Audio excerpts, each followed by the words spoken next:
Hey class, welcome back. I hope you guys are doing well. Today we are going to be looking at our first lecture for the class, and it is Renaissance Part 1.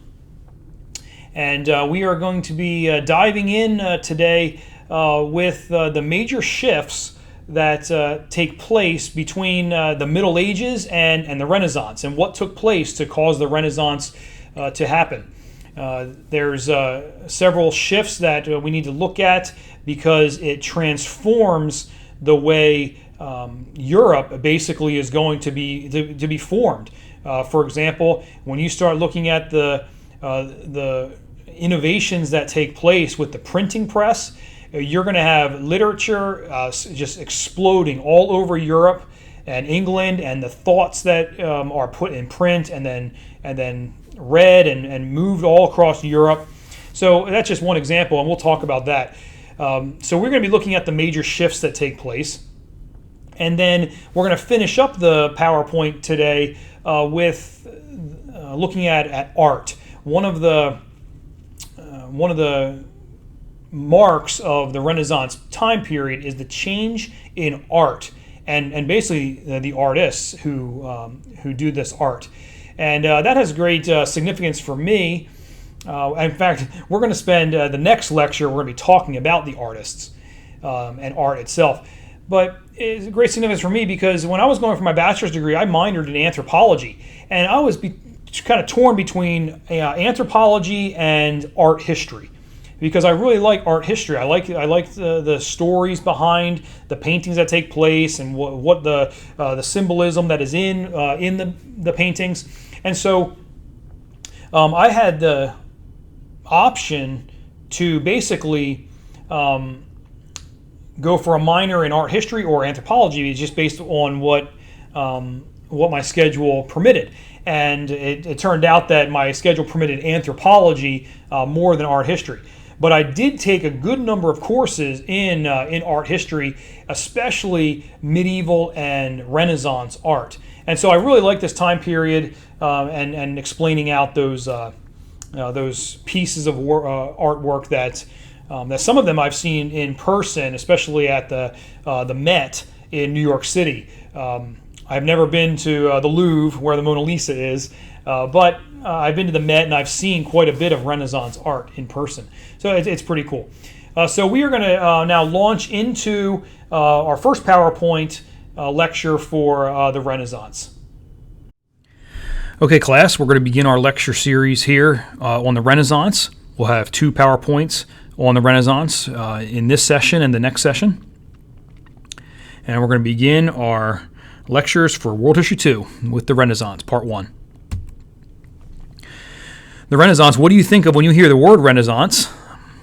Maybe it comes to mind a Renaissance festival that may be near your town, or something that you may have attended, kind of like Middle Ages with horses and knights and fighting with lances and people in costumes, like a Renaissance fair. Well, these are some things that come to mind when you think of the word Renaissance. So you have art, exploration, humanism, science, music, religion, and we'll be covering some of these areas. Again, we can't go into great depth in them because of time and hitting the important areas, but we will definitely look at these areas and how they interact with one another, especially like humanism and religion.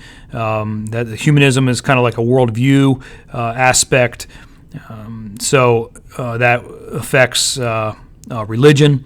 So anyway, just some things that come to mind there with the Renaissance. Renaissance meaning. Okay, here we go. It means the rebirth of learning. It's French for rebirth.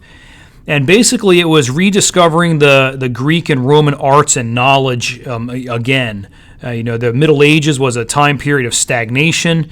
And so between the times of the Romans, the Greeks and the Romans, sometimes called the Greco-Roman time period, from the Romans, from that time period all the way till the Renaissance, you had the Middle Ages. You had the early Middle Ages, You had the Central Middle Ages, you had the High Middle Ages, and that was like 1,000 years of basically it came to a point of stagnation where not much was going on. There wasn't much art, there wasn't much discovery, there wasn't much exploration.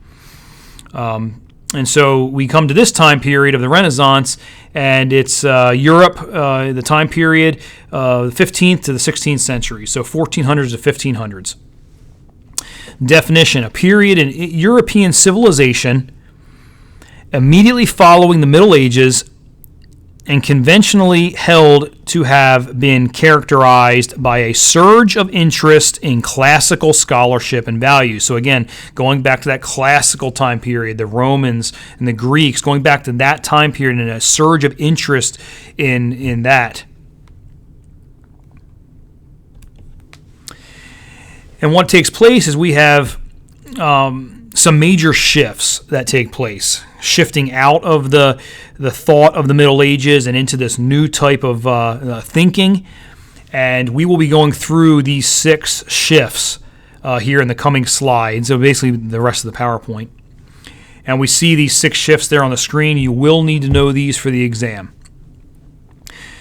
Number 1, a shift from the Ptolemaic to the Copernican system of astronomy. Okay, and that's an important one because it kind of gives the idea of where man is in the universe. Number 2, from a shift from the feudal system to commerce. More of a commercial system than the feudal system. Shift number 3, from stagnation to discovery. Number 4, shifting in warfare, how war was fought and the tactics of it. Number 5, shifting in thought and worldview. And number 6, shifting in art and culture. And we are going to go through each one of these. So if you're taking notes, you'll want to do these one at a time. Shift number 1, from the Ptolemaic to the Copernican system of astronomy. And so I'm going to give you 2 definitions here. The Ptolemaic system, which was the primary thought of the Middle Ages, earlier times, is a geocentric cosmology, which means that the Earth is stationary and is at the center of the universe. Ptolemaic system, that's what they thought for many years, 1,000 years. And they shifted to the Copernican paradigm shift, the Copernican shift. And that's where they left the thinking of the Ptolemaic system and they went to a heliocentric model. Okay, so instead of a geocentric model, it's now a heliocentric model, where the sun is the center of the solar system. So not even the universe, the sun is the center of the solar system. The earth revolves around the sun.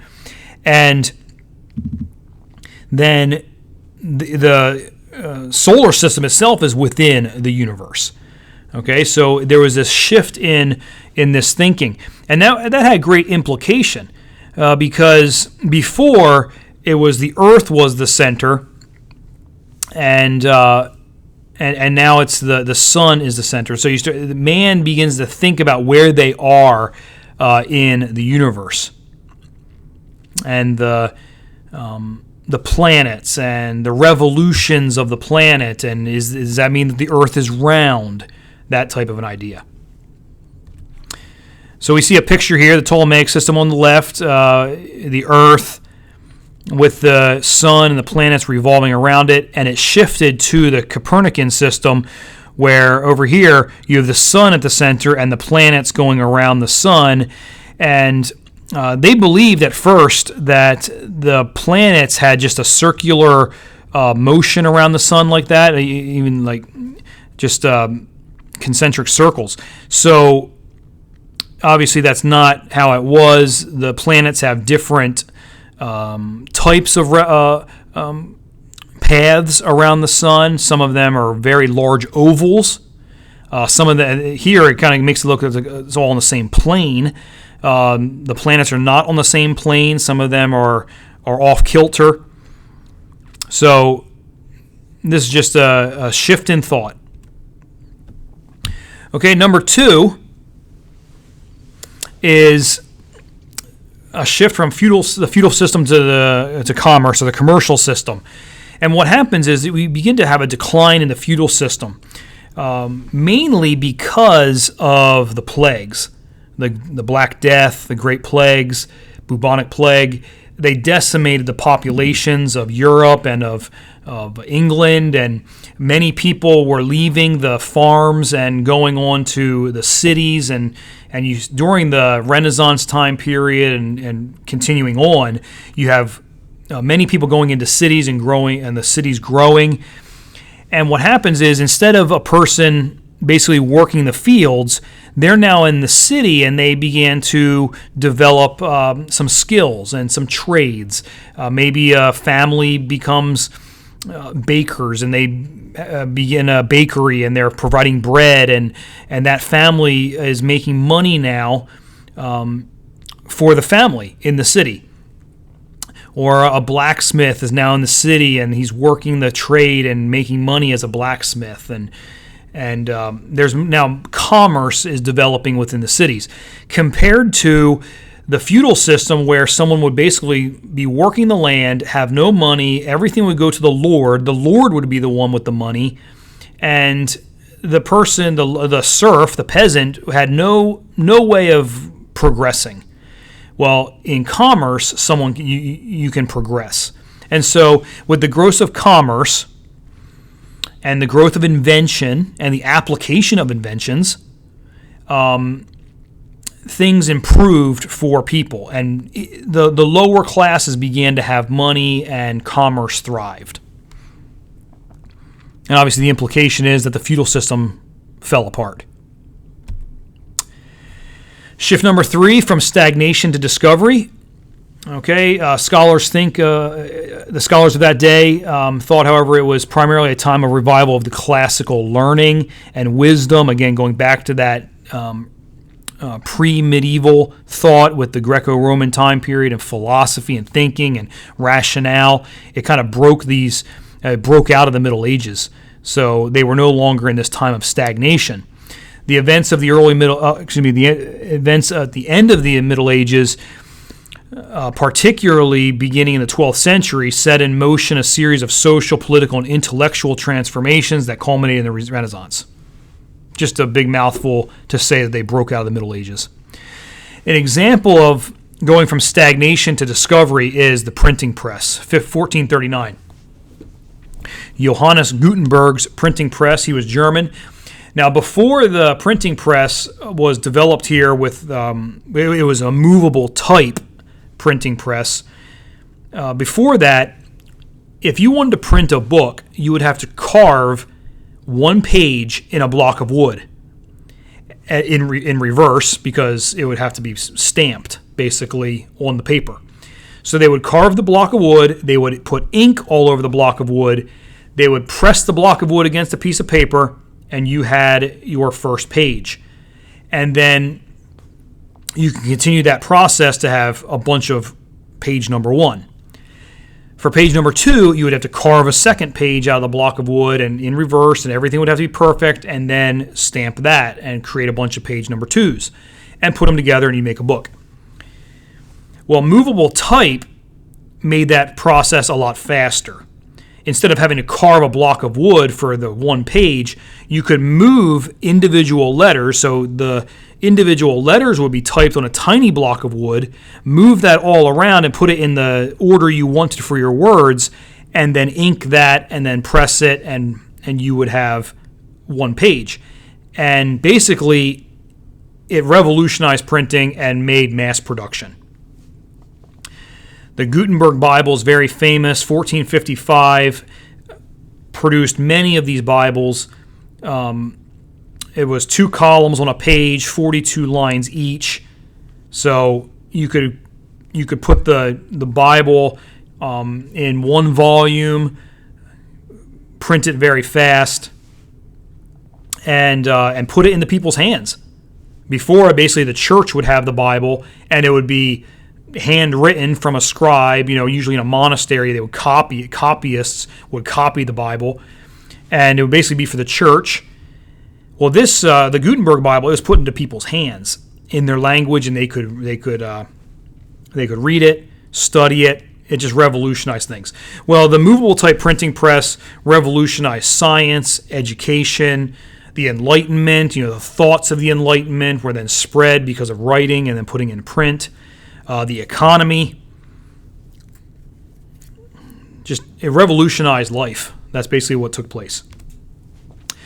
Number 4 was a shift in warfare with the introduction of gunpowder.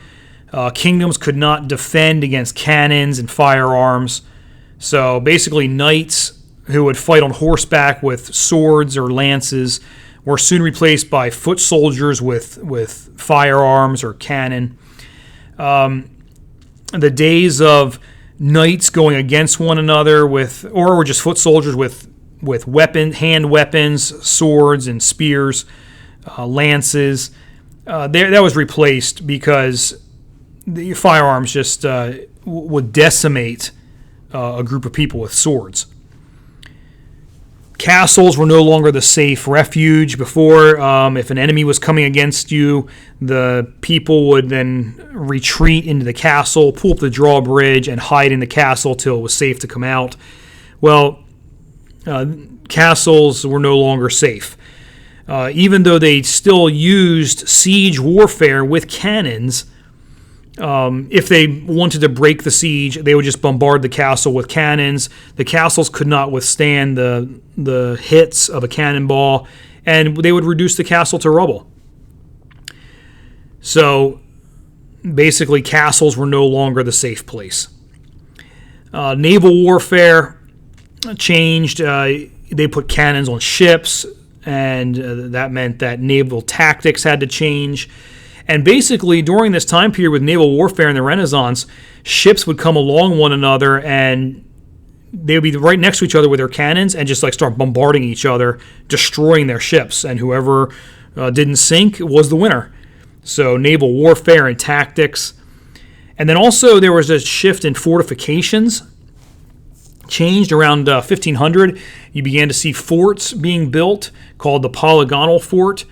And that was a multi-sided fort that used the earth for its walls, and so the earth could withstand the impact of a cannonball compared to the wall of a castle. So here's a picture of Corfe Castle in Dorset, England, heavily damaged by cannons during the English Civil War, and it was left in ruins. And that's how it is today. You can see some tourists here on the path. And these are just the ruins that were left there. So they could not withstand the cannons. And that's what took place. Compared to this is a shift now to a polygonal fort. You can see it's kind of a geometric shape. These outcroppings here would have cannons on them to fight back. But if you just follow my cursor, if a cannonball is coming in, it would hit this wall. The earth behind it would sustain the impact of the cannonball, and so it wouldn't destroy the fort. And so it was a lot better fortifications. Over here you can see a picture. Maybe there's ships out here in the water somewhere, and they're firing on, and they're firing back. And you can see the fortifications here. They're made of the earth. It can sustain the impact of the cannonball. And you can see there's still kind of like a defensive fort here. You have a moat in the back to protect from the rear. Actually, there's like two moats. And then in the front, you can fight back against ships that are against, I guess that's a river or a sea. Okay, so a shift in warfare. Number 5, a shift in thought and worldview. I'm not going to spend tons of time on this. I'm going to run through this pretty quickly, but humanism was a system of thought that centers on human values and potential and worth. Okay, so humanism is concerned about the needs of man, the welfare of man. It emphasized right here, this third, right here where I'm circling the bullet point, that's a pretty important one. It emphasized the intrinsic worth of the individual and sees human beings as autonomous, rational, moral agents. Okay, so humanism basically said that man was rational and almost morally good, that they could make decisions that were morally good. And this worldview, before, it was basically the worldview that was put forth by the church, the Catholic Church. As you see this bullet point here, humanism was initiated by the educated secular rather than the educated religious. So before the Renaissance, you had educated people coming out of universities who were basically getting a religious education. The universities were basically funded by the church. The education was religious in nature. Well, now you're having universities put out people that were educated secularly, more focus on the arts, on science and philosophy, and so and still religion, but it was still this focus was now looking more towards secular, and so the medieval thought began to crumble a little bit. The scholastic thought, you see scholastic philosophy, that's the Middle Ages, coming out of monasteries and out of religious universities. And so now you have people who are now thinking outside of that. And it begins the humanistic kind of focal point instead of a religious focal point. And this will last for a long time. Humanism will last for a long time. In fact, what shatters humanism is World War I, because it showed the horror and the destruction of World War I shows that man was not getting any better. Man was not good in nature, really. It was, man would kill itself, would kill a generation of young men in the trenches of World War I. So humanism, it actually first began in Italy. Continuing with that thought, Erasmus, he was the foremost northern humanist. He wrote The Praise of Folly in 1509, which epitomized the moral essence of humanism in its insistence on heartfelt goodness as opposed to formalistic piety. That's a mouthful, basically saying the formalistic piety of the Catholic Church basically wasn't all that good because it was immoral. The clergy were immoral and corrupt. And so the Praise of Folly, Erasmus's writing in 1509, basically said man can be good, and you don't have to follow this Catholic Church piety to be good. And Erasmus would merge into Christianity. You see, let's just go to the third point here. He was a king among scholars in the early part of the 16th century, and he was known as the Prince of Christian Humanists. There he is. Picture of him. He's got his hand on the New Testament.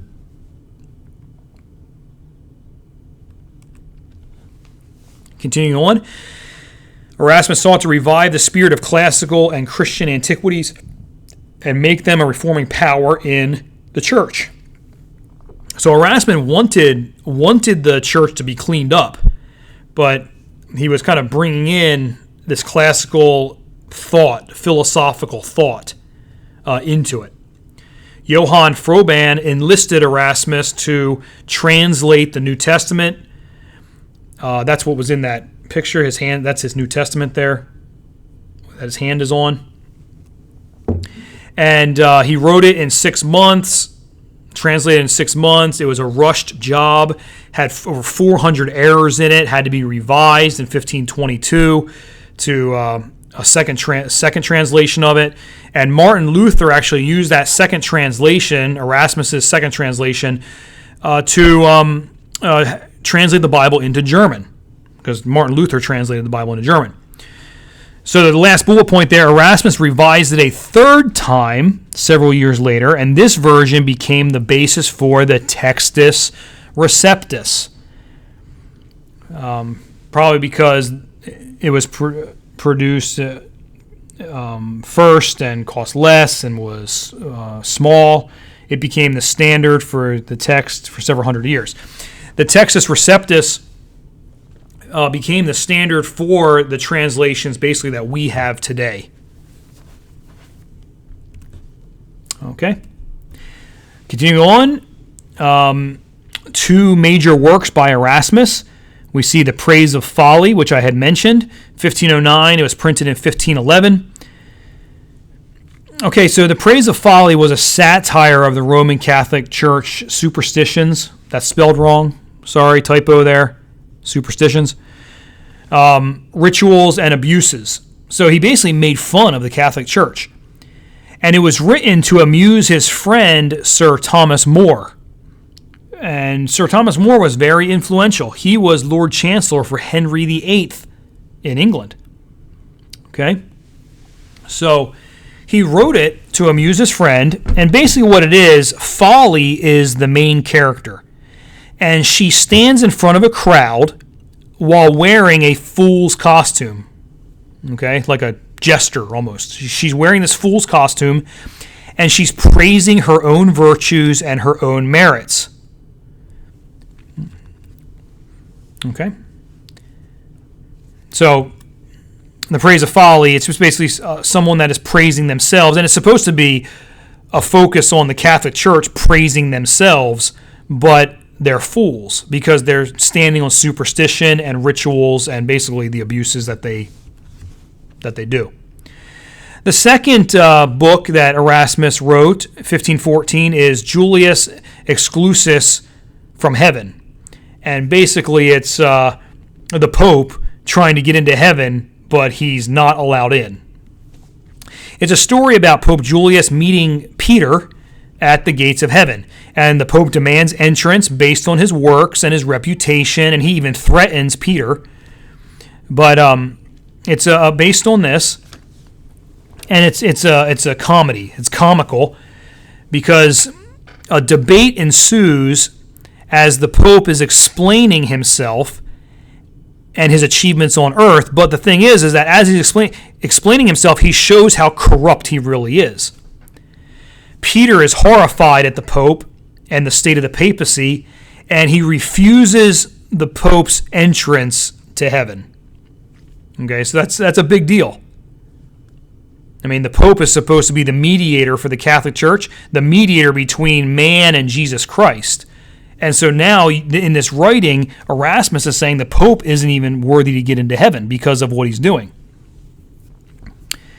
So there's strong criticism of the Pope, of the papacy, of the Church. He criticizes simony, which is the sale of church offices. So if somebody wanted to become a clergyman or a priest or a bishop, they could buy their way into it. It criticized nepotism. And nepotism is where a family member is given a church position. So if the clergy had, if a priest had a brother and the neighboring parish opened up, let's say that priest died, and the other priest wanted to put his brother in place there, they could commit nepotism, which would put the brother in place. So now you have a family relation of two parishes next to each other, and that can become powerful. You have two brothers are now running the show in two large parishes. And if it gets to where it's like bishops are doing this, it can be very, very powerful. Sometimes bishops had children. They shouldn't have because they were supposed to be celibate. But if they had children, illegitimate children, maybe a child would be given a position as a priest. So it's called nepotism. And he also criticized totalitarian rule, basically the church controlling everything. So very powerful writings here, very dangerous writings against the church. And shift number 6 is shifts in art and culture. It was in art and that the spirit of the Renaissance achieved its sharpest formulation. This is where you're definitely going to see the Renaissance. You start thinking of the Renaissance, you start imagining paintings that you might think of, Mona Lisa, that thing, that idea. Art became a branch of knowledge, valuable and capable of providing man with images of God and his creation and insights of man's position in the universe. Okay, so it's all kind of coming together now. man's position in the universe, position with God. In art, they actually paint God. Da Vinci paints God the Father. In the opening slide, where the title slide of this presentation, you saw the two fingers coming together. That's the finger of God and the finger of Adam. And so it's the creation of Adam. So you start images of God doing things. Science, Leonardo da Vinci.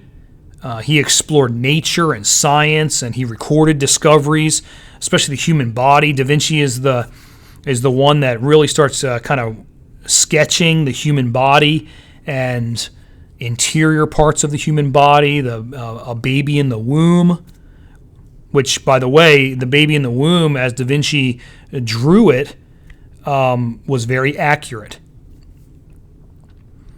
Art was to be based on the observation of the visible world, and it practiced things according to mathematics. You started seeing geometry involved, balance, harmony, perspective, and like the mathematical, especially geometric shapes and linear shapes for perspective. Perspective.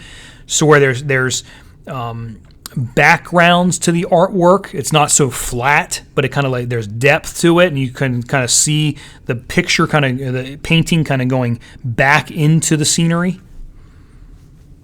And we'll be looking at that coming up.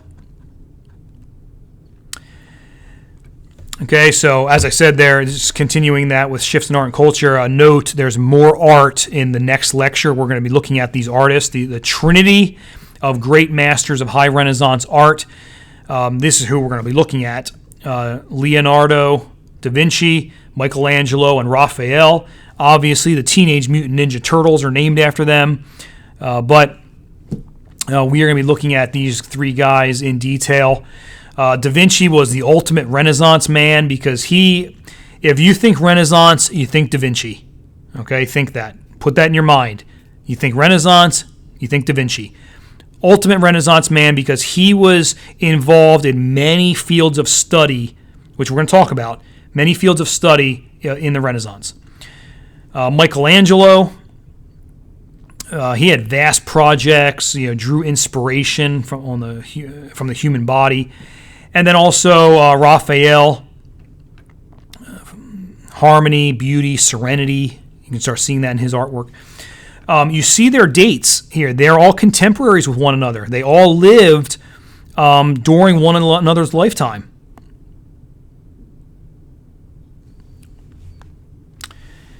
Okay, so continuing on with art and culture and the trinity of the great masters of the high Renaissance art. Here's Da Vinci. Okay, so these are just two examples. Obviously, Da Vinci painted Mona Lisa, but we'll talk about her later. Here we have a lady with an ermine. 1489 to 1490 is the dates of this painting. On the left is oil on wood. Okay, so you can start seeing the detail, the depth, use of shadows. And then the Last Supper, 1485 to 1489. This is gesso, which basically means you are painting, it's oil paints, and you're painting oil paint on top of wet oil paint. On top of almost like a clear oil paint. So it's called gesso. So that's the Last Supper, and very famous artwork. We'll talk about that here coming up in the next lecture also, but you can't get, these are priceless paintings. There's Da Vinci's Mona Lisa, 1503 to 05, oil on wood. It's the most well-known, most visited piece of art in the world. It's at the Louvre in Paris, but definitely the most well-known painting in the world. Mona Lisa, everybody knows it. Michelangelo, you have, he was a sculptor, now also a painter, but known for his sculpting. And we know definitely his painting coming up, we'll see. But here we have two pictures of sculptures. The Pieta, 1498 to 1499. That's Mary holding the body of Jesus. Very, very famous sculpture. And then David, there, 1504. Very famous. Michelangelo, continuing with him, in regards to his painting, is the most well-known because of the Sistine Chapel. He painted the chapel ceiling. We'll talk about this in detail in a little bit. But 1508 to 1512, you see here on the left is the creation of Adam. And that is right here. You see the arrow? That is right here in the center of the chapel ceiling. Okay, very well known. And obviously the fingers about to touch. So you see here, this is God the Father, surrounded by cherubs. God the Father right there. So Michelangelo did sculpting and painting, and you see that he was very talented on it and very well known there with the Sistine Chapel. Raphael, 1483 to 1520. This is his famous painting called the Transfiguration. Very well-known painting there. And so you can just start seeing the difference with from medieval time art to here. Okay, so that's going to be it now for our first lecture on the Renaissance. And we will be talking about painting those masters here coming up and some more of their paintings in the second lecture. So I'll see you just in a moment. Okay, class, that's going to be it for this session.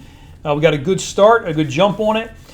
So make sure you're taking good notes during these PowerPoints, and you can always go back and review the PowerPoints, and that's always a good idea, especially before the exam, going back through these PowerPoints and pausing, where especially an exam question on the review sheet, you can pause and write the answer down or whatever.